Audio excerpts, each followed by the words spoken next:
before, the color gray came in 50 different shades. There was only one gray, and that was Dr. Meredith. She is lead physician on the indestructible Grey's Anatomy, still going strong Thursday nights here on ABC. Please welcome Ellen Pompeo.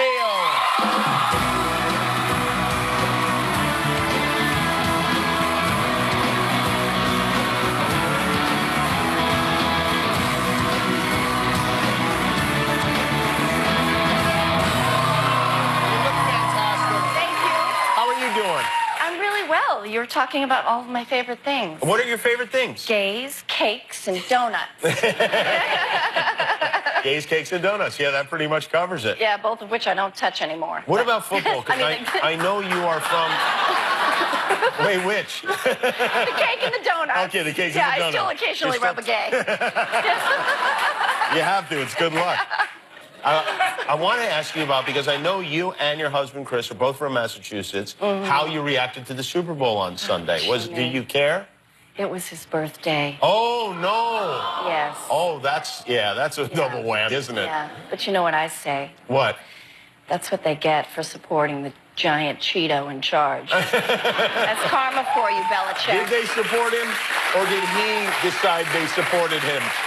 They didn't announce him. So you were rooting against the Patriots? No, I didn't say that. Oh, I see. Okay, interesting. So when you say it was his birthday, was it like actually the day of his birth? Yes. Was there a party that day? Yeah, there was a Super Bowl/birthday party, and by the time, it was time to take the cake out and sing, it was becoming obvious that it wasn't going to go in a good direction. So it was a very somber rendition. When exactly of Happy did you give him the cake? It was like there were 3 minutes left. Oh, really? Yeah, it was pretty bad. And did he make the right wish? I guess he didn't make the right wish, did he? It was bad. Well, that's terrible. I know. But, and the better news is you and your husband had a baby boy since the last time you guys saw you. Photograph you posted. They're wearing matching outfits. Did you get him the matching outfits? No, he did. He did. That's Eli Christopher. And he buys all of his clothes, Chris does.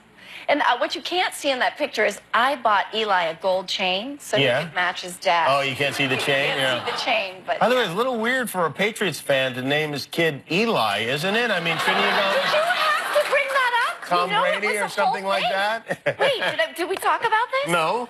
Oh, my God, it was what? Yeah, sure, it's a little odd. Yeah. Yeah. But every name that I presented, he didn't like. I see.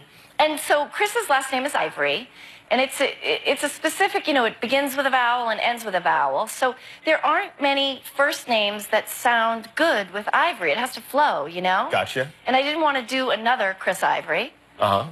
So I wanted a different name. And none of the names, I wanted to go for the typical greaseball names. Rocco, Marcello, all the Italian names. Yeah, why not? He was like, he didn't like those. So so Eli was like literally like the 75th name. Uh-huh. And of course he said, you know that Eli Manning is the quarterback of the Giants or something, right? Yeah. I was just like, I can't. But I think I had beat him down, and somehow I won. Well, I think we know why his birthday went the way it did. Were you working today on Grey's Anatomy? I wasn't. No, I had the day off. Oh, you did? You know what I did today that was super fun? What? I did Michael Rappaport's podcast. Oh, he's a character. Yeah, he's a character, and I had so much fun with him.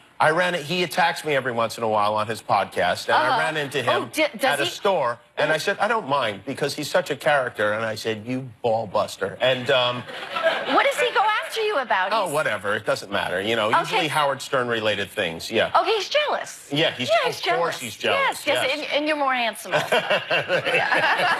I'm going to get it again. You guys, Michael Rappaport, if you know who he is, you know what we're talking about here.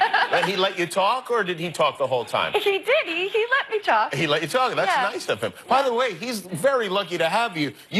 Last month, you made a huge stir with this interview, How I Became TV's $20 Million Woman. I mean, this was like a big deal, wasn't it? I read this immediately upon seeing it, and I think everybody was talking about this because it's rare that an actor will discuss their salary. For sure. And, there's a couple of things. I mean, I'm really grateful for it, first of all, for a couple of reasons. I'll say that, I have quite a big mouth. And I'm honest to a fault, which in print can get you in trouble sometimes. Right. When things are sort of printed, it's not in the same text, the same way you said it. And I've gotten myself in trouble in the past, things I've said. So I'm grateful that it was taken in the right way. That Were you nobody nervous? sort of, I was So you nervous. said it, and then there's a few days between saying it and then it being printed, and you're like, oh no, what did I say? 100 times. What part was calling most... my publicist, like, are you sure it was okay? Well, they weren't in the room when I did the interview, so just like call and so make they sure don't know it's if it was okay. okay. And, yeah. Yeah. So I'm grateful that it was received in the way in which I intended it to be, which was as an empowering story for women, and to also, be very honest about my faults and my shortcomings. And because I think that there's a lot of blame, especially right now, people are blaming people, and there's a lot of finger pointing, but there's less people owning up to their side of things. And I wanted to sort of do a truthful interview and talk about my road to my own empowerment and how I got there, but also mistakes that I've made along the way. So I think that was all reflected well. And I have to say, Jimmy, the number of women that have come up to me since this has come out has been very moving to me. Really? So they approach you in person and say, I'm glad you said what you said? Yep. Today, someone very close to me and very special to me said that article was really impactful for me and moved me and helped me find my own power. Because as women, it's not only about what's done to us or what's not given to us. It's what don't we ask for? How much of it isn't given to us, or is it that we don't ask? And I think that as much as we can point the finger at other people and say, you don't give us or you don't treat us fairly, we also have to point the finger at ourselves and say, did we ask? Did we step up and have the gumption you almost said fault.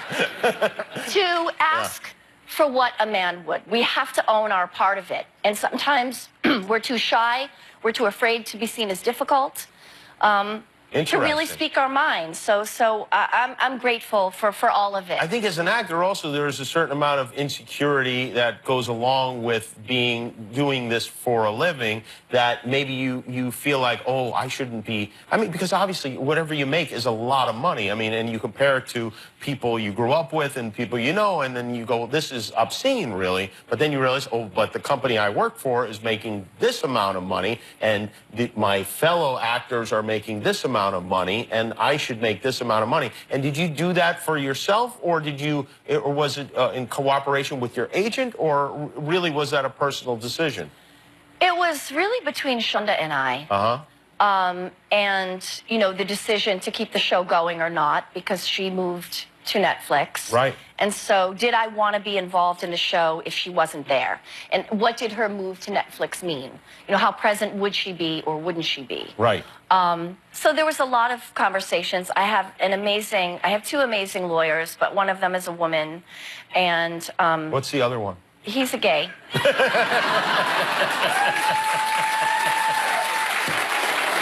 I love a straight guy too. But I'm very lucky. I have a wonderful team of people and who are really most supportive. Importantly, you've got $20 million. But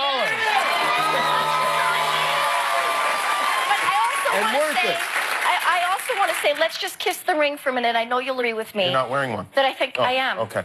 Not this ring. Oh. I think Bob Iger runs an amazing company. And I think it all comes from the top down.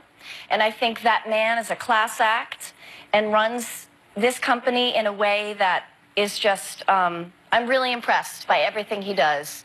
And I think it's reflective from the top down. Was this part of getting the $20 million that you had to say this about Bob? Yes, exactly, yes. But it's true. I think it all starts at the top, and it's all sets an example for, I have to be nice to my kids, I guess, because people are nice to me. Feed them and give them 20 Thank God for Bob, or else you'd be mean to your son, Eli. Exactly. Everything. Yes, thank God for him. Well, but I am very happy for you. I mean, this show is unbelievable. These shows have come and gone. And thank you to the fans. Grey's Anatomy is still right there at the top.